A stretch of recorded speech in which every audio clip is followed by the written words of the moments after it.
Good morning, good afternoon, good evening. Welcome to Open Source Weekly Podcast. My name is Steve Todd.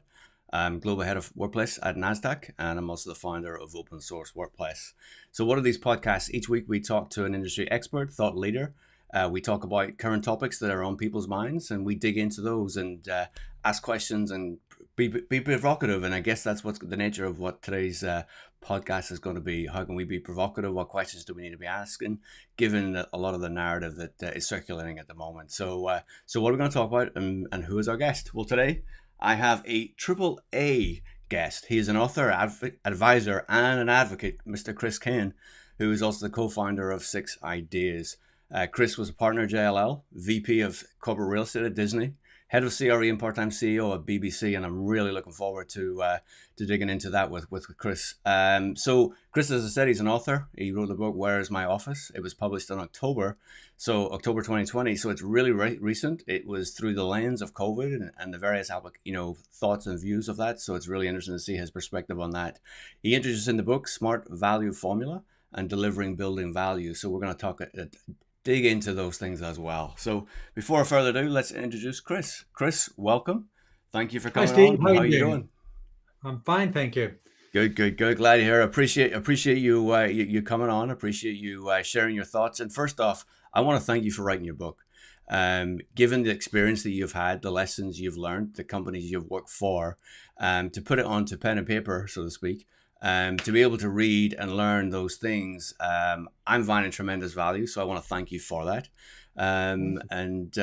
So I mean, obviously, where are you, Chris? Who are you? I mean, we've introduced you as the corporate head of real estate at Disney and BBC, but what other things should people know about Mr. Chris Kane? Oh God, where do I start? I was born in a very small village in Ireland. It had 2 pubs, but only one church, and that was less than 100 people, I guess, back then. And I came to London to seek fame and fortune in the mid '80s, and was very fortunate to get a job with what was then Jones Lang Wootton, and then I discovered these things called big multinationals and corporates, and learned a lot about corporate real estate, and was one of the founding members of the original JLL corporate services offer. And I suppose I'm one of the few people you will meet who can honestly say I had a Mickey Mouse job. So, but that opened my eyes considerably, and I would describe, my early life in commercial real estate as having suffered from tunnel vision, and moving to Disney, learning all about Los Angeles and Burbank, learning that you spell organization with a Z, and a whole raft of other stuff, hoods versus bonnets, different languages, different mindsets. The fact that Northern California, for example, is very different to Southern California, East Coast, West Coast, Midwest, the South. It was remarkable just in the context of the US. And then I started in Europe at Disney, and then they thought it would be good if I took over the responsibility for Asia as well. And then as a sort of an afterthought, they threw in Latin America. So I spent a lot of time on a plane, but I also learned a lot about cultural diversity. And like you, coming from Ireland, which was a small country, which was historically very introspective, certainly in the last century, and not knowing that much about different cultures, different mindsets, different opinions, that was one of the great benefits I had from my journey at Disney. And I guess after that, then I went out of the frying pan into the fire to move to the British Broadcasting Corporation. I couldn't figure out why they'd let me in, because they normally just require sort of hire, should I say, university graduates from Oxford or Cambridge. But I got there and I learned a lot there, and I think I added a fair bit of value to the BBC as it moved from analog to digital. And it was there I learned a lot about the power of organizational transformation and understanding what the C-suite really wants. And one of the best pieces of advice I had in actually it was at Disney, was don't get caught in a rut. So that particular life coach suggested persuade your boss to give you the freedom to get some non-exec director roles. So I have held non-exec director roles at board level since 1999, 2000. And I've had a variety of appointments since then. But when you're sitting on the board of a corporation or a public body, and I've done both, you see the mechanics of how organizations work, the governance side of things, but also the strategic oversight. And it was very helpful for me in terms of how I was able to help the BBC navigate, or help BBC Property, which became Workplace, to better support the business of the BBC. And that was part of the reasons for writing the book, I guess, was to help businesses understand our industry. Yeah, no, it's a fascinating journey, and I just want to probe. What was the rut you were in that you sort of seeked out that advice? I think the rut was when you get qualified. I describe myself as a retired or a lapsed chartered surveyor. And when I started, I thought this was great. You were involved with a big company. You were doing lots of interesting jobs and deals and whatever, and you got very focused in on the deal and driving the deal, the transaction, to the detriment of understanding all the other bits that go to make up the equation. But also that, frankly, there's life outside property. And, if I can offer one thing, and, that's why I'm very taken by your organization, Open Source Workplace. We've got to figure out that we're not just about buildings. We're actually about something. We provide a resource to the business to enable that business to be productive. I love it. I love it. I love it. I really, really do. And it sort of speaks to the ethos of everything sort of I stand for and everything I believe in. But, you sort of skated over the BBC and what your role was there. And I just have a job offer for you. So Chris, if I was to sort of offer you a job that was, I need you to reduce our real estate footprint by 40%. I need you to relocate 12,000 employees. I need you to refresh 60% of the portfolio. Oh, yeah. I need you to achieve savings of $60 million. Would you be interested? No, not really. Not really. But you see, in writing the book, they're the hard numbers, and for many CFOs, they were the important things. But actually, they were not. It was all about helping the BBC to do of its creative best, to understand that it was on a journey, and it was a very highly politicized journey. Moving out of London was not about saving costs; it was about securing the license fee deal. So whilst the aggregate cost of the move out of London in capital terms was 190 million, if memory serves me correctly, what we were doing was we were protecting the license fee, which is worth the guts of $5 billion on an annual basis over 10 years. Now, that's a lot of money. So the move there ticked the box on that. And it also had a huge benefit in terms of the BBC could continue to be creative.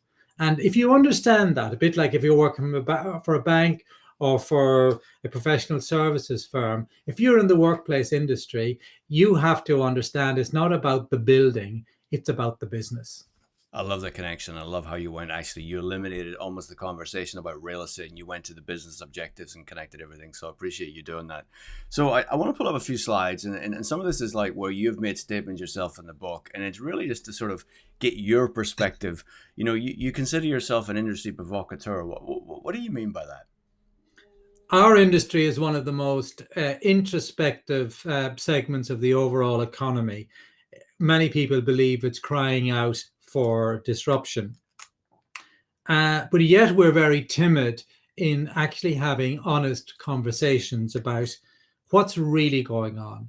If you take the real estate system, it's based, say you take Britain, for example, it's based on a legal system from 1954.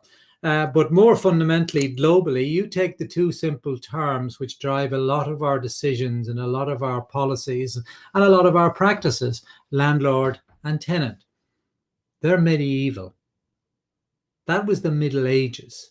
Surely to God, we can come up with a better model for providing and consuming the built environment. And going hand in hand with all of that, I believe we overspecify the hell out of buildings, which is being proved by COVID. We've got a lot of glass box offices, for example, with questionable air conditioning systems, and we're trying to provide a safer working environment. Don't get me started on fit outs and build outs and the waste. Like, I have a quote in the book from Roger Madlin, who did King's Cross in London and is now with British Land, and he's coming up with something special again. But he talked about the shameful disgrace of the waste of fit outs and stuff. Like, we're responsible, we are accountable for what, upwards of 40% of all greenhouse gas emissions from buildings. We've got to do better. And how do you think we should do better? I mean, what is the answer? And is there an incentive? I think from a corporation perspective, I think a lot of larger organizations are moving towards that and want to do that. But as an industry, how do we get better?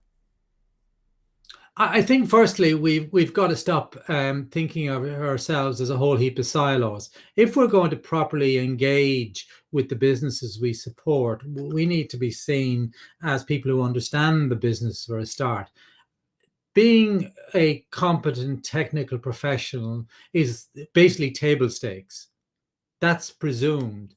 The real value add is, how do you link that with the needs of the business? And how do you understand where that business is going and how you can enable it by smart real estate strategies, facility strategies, and effective construction strategies, and join them up all together. I've long been a fan of Leonardo da Vinci's thinking, in terms of, he was one of the great Renaissance thinkers, and he talked about, you have to learn to see first and see how to join the dots and accept that everything is joined together. So it's not about the deal. It's not about securing the design commission and producing a great design, or indeed selling fantastic furniture systems, or indeed operating facilities in the most efficient manner possible. It's all about putting all of those things together, and then you can be truly effective. Yeah, and then you add in the people, and we're going to come to that. You add in the people and what that means, and we can sort of come to that. But I do want to touch on, so you're going to say something just then? No, carry on. Okay. So in your forward, I came across this obviously right off the book, and this is sort of like, this is my Jerry Maguire moment. Oh, you had me hello, in your book, because I read this, and this is something I've actually printed off and I put on my wall so that I actually read this each day, because this is a reminder that we need to go, what is our responsibility and what do we do for the company we work for and the employees that we look after? The office will only survive, it demonstrably adds value to our endeavors if it promotes creativity, enhances teamwork, breaks down barriers between discipline, nurtures a community with bonds that go deeper than the effective execution of individuals' allotted responsibilities. What a statement. And it's not mine. It's my old boss, Mark Thompson. And I was very lucky. Most heads of real estate don't get much face time with the head honcho. And for a variety of reasons, real estate was one of Mark's top 3 things that gave him headaches at night when he took the helm in 2006, I think, from memory. So he and I were thrown together, and spending time driving around Manchester looking at sites to sorting out the broadcasting house construction problem. But Mark really got the connection between, if you move people into a new building, you can also get them to move their mindsets to consider doing things differently. So, but we also talked about, creativity, and creativity is a very, difficult thing to define. How do you deliver creative space? Well, it's not about, beanbags and cushions per se. It might be for some organizations, but you have to understand the DNA of creativity. And over those 5 or 6, 7 years working for him, he really gave very clear direction, because he got it. And then it was wonderful that he agreed, having applied the same analog to digital at the New York Times and quadruples its share price during his tenure, in moving it to a digital business, that he gave me the time and very generously decided to write the foreword. And one of the other bits of the foreword which people need to look at and focus on is he's also saying not only do the workplaces need to improve, and hopefully it could be one of the unintended positive consequences of COVID, but also the regimented and hierarchical management systems. And that goes back to my core thesis. And it's about that rut question earlier. Most of us focus on the place. That's not the important bit. It's people. Mm-hmm. People and place, not place and people. No, 100%. If you take that, so if you were reading this today, right, and you're back doing whatever it is you're doing, working for whichever company you are working for, be it Disney, be it BBC, in this environment, how would you use this as sort of a directive as to a real estate, to a CEO? How would you use this as as a guideline? Well, I think it establishes the value proposition of a forward-thinking and competent workplace function. And I'm deliberately using the word workplace because I think we're going to see a lot of change in how organizations think about their support functions. We've lived in silo land for far too long. So how do you think it's going to change, or how should organizations think about those then? Well, you see, that's where you do need a crystal ball. And you look at all the commentary out there today, and I can best sum it up as noise. And everyone's trying to apply 20th century thinking and mindsets to solve a 21st century problem of massive proportion. I honestly think, and I believe that Neil Usher in an earlier interview with you talked about, the need to be brave enough to experiment. And now is our time, our opportunity. And, maybe it'll take some provocateurs like myself, but I would urge everybody in our community to have the courage of your convictions, to ask why more, and to ask yourselves why more. Why am I doing it this way? Is there an alternative? And also then to say, let's stand back and look at what's happening to our world, what's happening to businesses, and what does that mean for me? And all this talk about going back to normal or work from home or hybrid or all of that, it's all hyperbole in one respect, because it'll be very different for everybody. And I think that's the one big change that very few people have seen yet. We're all accustomed to, multinationals saying these are the corporate standards for how we're going to have our offices globally. And then they figure out why that global standard doesn't work in South Africa or Poland or whatever. And but we still, we soldier on because we've got this mindset. And that goes back to Mark's point about regimented management thinking, that it's a one size fits all. It's the Henry Ford, it's homogenized. And all of that stuff actually is 20th century industrial age thinking, and we're in the third century of the digital century. It's not a revolution, it's a digital century where digital is now ubiquitous, and we have a whole heap of people who've grown up being totally digital native who don't really know what a pen and paper is. So there's a lot of big changes happening, yet our system, as I said earlier, we're still stuck in medieval mindsets with medieval systems.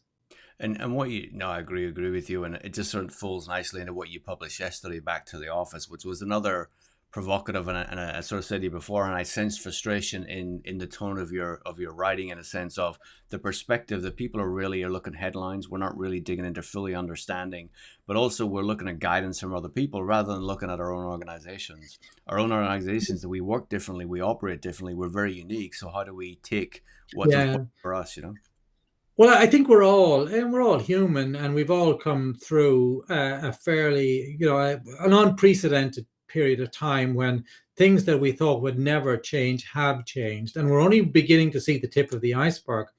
But I'll go back to my earlier point about homogenized thinking. I think now we are truly in the era of choice.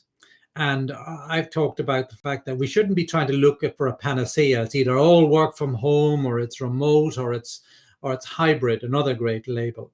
I think we're going to find a very blurred and blended sort of range of solutions, a patchwork quilt of things, because different companies with different cultures, different leaderships, different positions in the overall life cycle will want to do things differently. And it's been evidenced by, the big names. I'm also quite fascinated to see what SMEs are thinking about. They must be totally bewildered by what the choice is. So I think for people out there, I would suggest that you really need to think about three things. I call them the three C's. You need to understand your constraints, you need to understand your context, and you need to understand choice. And I'll dwell on choice for a minute just to amplify this, because I don't think people realize just how big the change has happened in the last year. Human behavior is a funny old thing. And years of legacy is also quite difficult to overcome. And I know there's a lot of people, and I sometimes think like this, that we're all, it'll revert back to normal. But for the first time ever, both bosses and employees are thinking about what choices they have. And, the bosses saying, maybe I can get everyone to work from home. And one of the unintended consequences is that the C-suite may well, some of them presume that work from home is an easy thing to do. And those of us who know a bit more about it know it's far from that. But also on the staffing side, the war for talent never went away. And I think it's been exacerbated further as we have another range of permutation of choice. You see what's happening across the US in terms of the flight from Silicon Valley. You see many towns and municipalities in the States in particular offering bounties for people to come and relocate there. You see people voting with their feet. You see in Britain, the housing market in counties outside of London has gone through the roof because people are saying, you know what, I don't want to commute anymore on a Monday to Friday. So a lot of people are asking themselves the question, there's got to be more to life than 9 to 5, including a 1 or 2 hour commute. Now, if they're asking that, and if they're prepared to maybe accept different conditions for an equivalent uplift in their personal life, and bear in mind, a lot of people have died and a lot of people have suffered. And there's a lot of people in our community today who are suffering from COVID. And it's not a pleasant experience. I was speaking to a well-known name in our industry, who I won't say, who is very seriously ill from COVID at the moment. And listening to his story, it's not pleasant. So, but it'll force people to think differently. So that's why I keep saying, we're not going back to normal, but it's going to be something different. And that goes back to the point, well, let's recreate. Should we have a 21st century renaissance in the workplace, I ask myself. I actually think we're going through that. We just don't know what it looks like. And I guess for each organization, it's going to be unique for them themselves. But when we talk about choice, whose decision do you think choice belongs to? Is it a bottoms up? In other words, the employee makes the choice decision, or is it the employer has to make the choice for employees? I think it's very difficult to generalize. I was speaking to Paul Luciani in Sydney a couple of days ago, and he was telling me that, Australia is opening up. It's probably 80% back to normal. But what's happened there is that the employee is driving the agenda, and they're saying to Mr. Employer, if you don't give me the flexibility I want, I'll find another organization who will. So, and that's just one example. You just don't know in a sense, but you sense in all the discourse, and this is outside of our community, that there's something different happening. Both you and I have been learning all about and experimenting with Clubhouse. Who would have thought something like Clubhouse could be as popular as it is, even 2-3 years ago? So people are looking to engage beyond boundaries to seek out, fresh perspectives. And that's what we try and do in 6 Ideas is to bring a whole range of very different people. There's only 2 or 3 people coming from traditional real estate in the group. We got some neurodiversity folk and a whole raft of other people specifically for that, to say, how do we figure this out using the widest possible range of perspectives? Because this is something which many people fear and see as an enormous challenge and indeed a nuisance. I see it as an opportunity. No, I totally agree, and I think it's going to be fascinating to see how things evolve throughout the world. I mean, in Australia, absolutely, I've heard that through other parts of APAC as well. So it's going to be interesting to see who ultimately makes the decision there. I mean, just conscious of time, Chris. So I do want to jump into your SMART value formula, because I think it's a really good lesson for us all to look at. I'm just pulling up on the screen. So in essence, this is part of your book where you're looking about, space, people, and process, and really, I want you to really walk through the SMART value formula, how you see it, how you've used it, but then also how do people take this formula today, looking at it through the lens of where we are and how they can apply it to their organization and what they need to deliver. Okay, wow. It was all about developing a framework to help people see how to join up the dots. In that, many people in our community are very expert in, cutting great deals or doing design or delivering great construction projects. But how does all of that stuff add up? And to go to a board and say, we're getting we're getting real estate for $15 per square foot, it means nothing. It means something to the person delivering that message, and in the context of its relativity of that $15 to the local market and all that. But it doesn't say anything. And we were, I guess, the Beeb, really driven, to drive for efficiency in terms of space and costs and stuff. But we also had this challenge about how can we be effective, and how can we contribute to the strategic agenda and align. So efficiency and effectiveness, I think, are 2 misunderstood labels. I think most people confuse effectiveness with efficiency, and they're 2 very different things.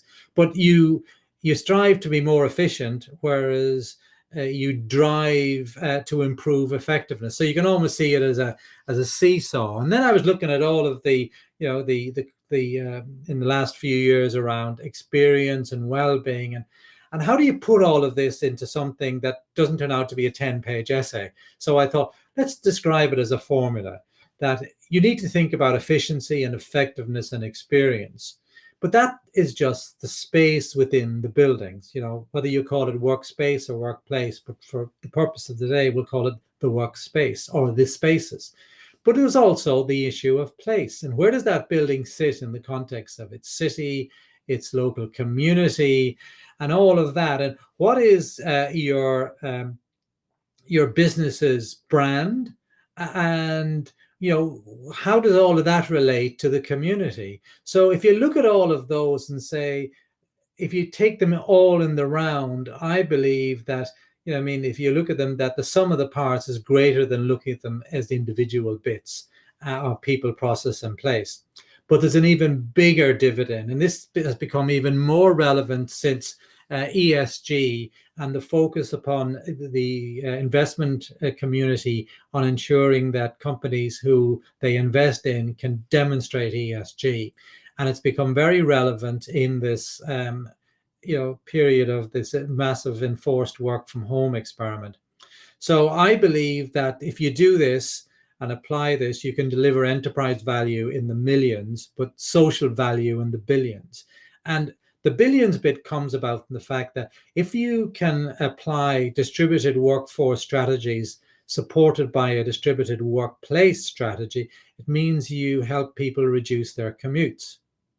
But it's not only the reduction in carbon footprint and the cost of commuting that is applicable, it's also the mental and physical well-being of that individual in terms of the stress of commuting, and then also the huge productivity gains that can be attributable to the smart use of remote working, distributed working, whatever label you want to talk about. Like, witness back to the Australian side of things. My 6ideas colleagues tell me that for the many organizations who were forced into work from home, their productivity went through the roof, particularly in professional services.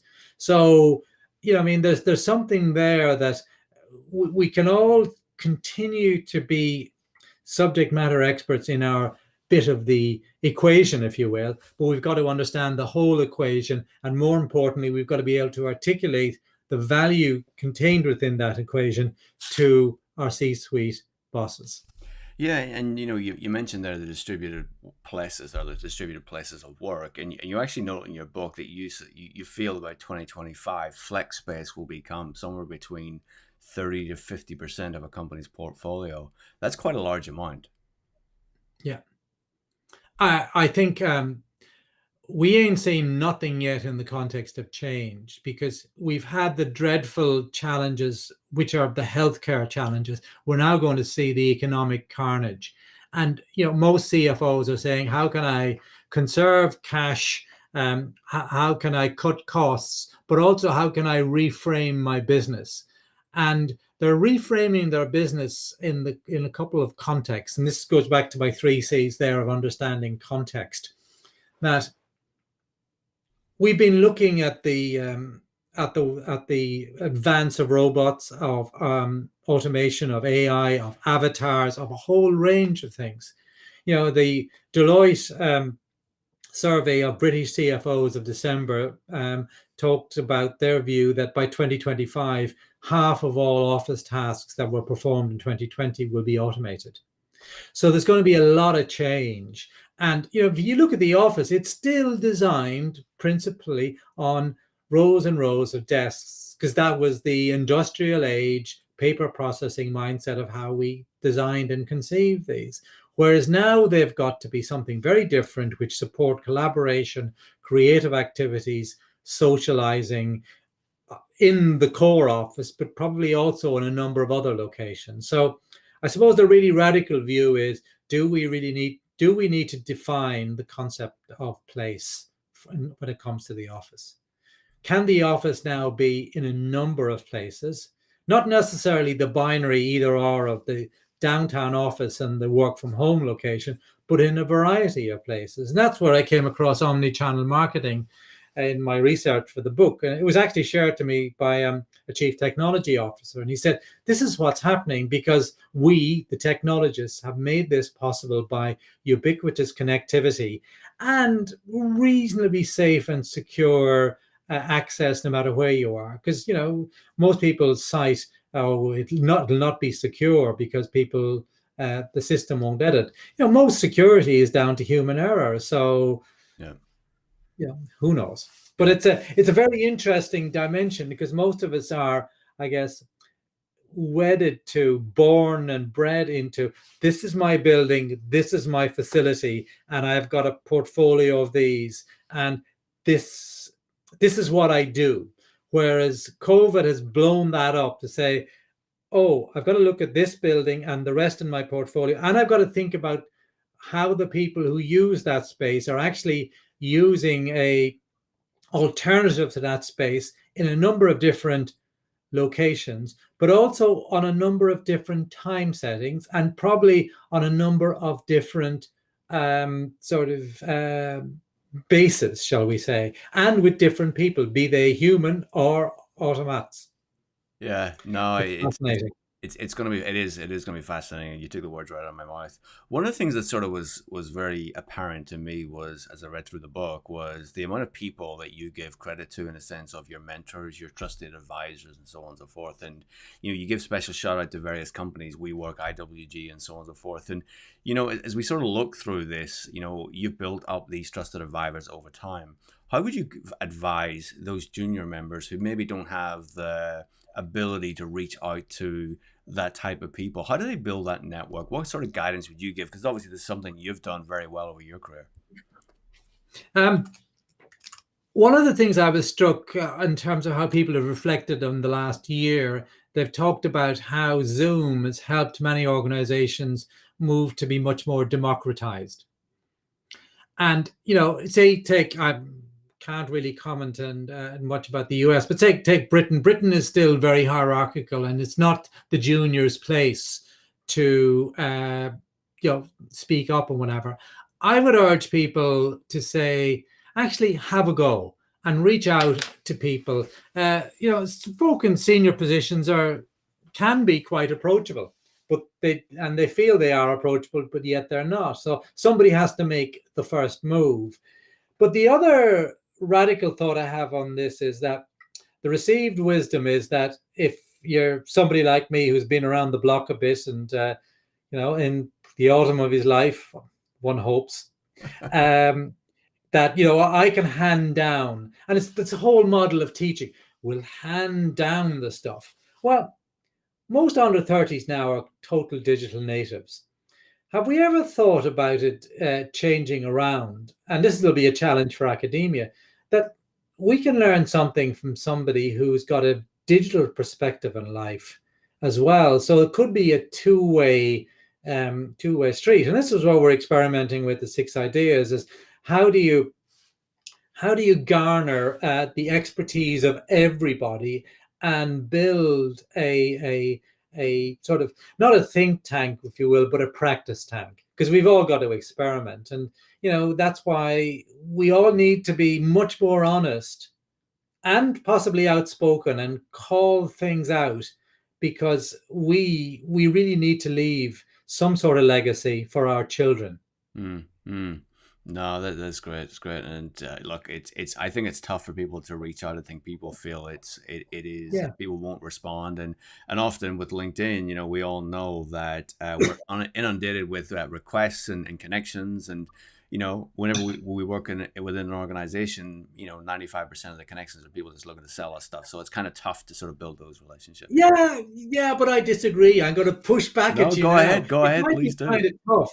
But you have a lot of experience in what you've done, in your multifaceted life. So you have a responsibility that if somebody rings up and says, Steve, I really like to get some of your views. I'm 26. I don't know what I need to do. Would you have a virtual cup of coffee with me? And that's what makes the Zoom environment all the more interesting, that you can accommodate some of this stuff. And I think for those of us who with a few miles on the clock, we have a responsibility to, engage and chat. And you never know, you might learn something yourself. 100%. And I was asking from the question of what I've heard from other people. I like you. I actually do have regular cups of coffee with people who reach out to me. Because to your point, right, I challenge myself with opening my eyes to other ideas, other perspectives. And if somebody reaches out who is very different to me, then I want to hear their thoughts. I want, well, why are you reaching out? What is it that you want to hear from me? Because you must have a different opinion. There must be a different perspective. And Absolutely. how can we learn from each other? So I do encourage everyone to do so. So I appreciate you saying, and I love you being pushing back on me, Chris. It's great. So as we wrap up, I mean, what do you want to leave with the audience? What do you want to sort of people to come away from this, Chris, sort of thinking about? What are the things that they need to be thinking about from your perspective? I think you need to have courage. Everybody who listens to this are curious, because they wouldn't be listening to it unless they were curious. And you've built up the audience you've built up, and fair play to you for that. You're to be congratulated, because you're convening fresh thinking. But thinking and talking are all very well. The time has come now to act. We have a system which is medieval in context, so we need to explore how we can bring it into the 21st century. And we need to understand that we account for 40% of greenhouse gas emissions. And that's serious. And that's not about setting targets for 2040, 2050. I meant it when I said we have to leave a legacy to our children. I used to say we had to leave a legacy to our grandchildren and those after. The clock is ticking. And that if that doesn't give us an imperative to get out of our ruts, to get out of thinking, why change? And, a lot of people have a very good life out of this industry. Now is the time to step out to the mark and put something to get it into place, which makes more sense for those that follow us. Perfect. Perfect. I couldn't finish it off better, Chris. Look, thank you for your time. Thank you once again for writing the book. I do encourage people to go get the book. There are links below where you can reach out to Chris. You can get a copy of the book. And also look out for links for open source workplace. So look, thanks everybody. I appreciate you spending time with us today.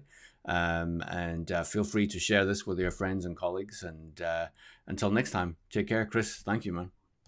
Thank you very much. Be safe. Cheers.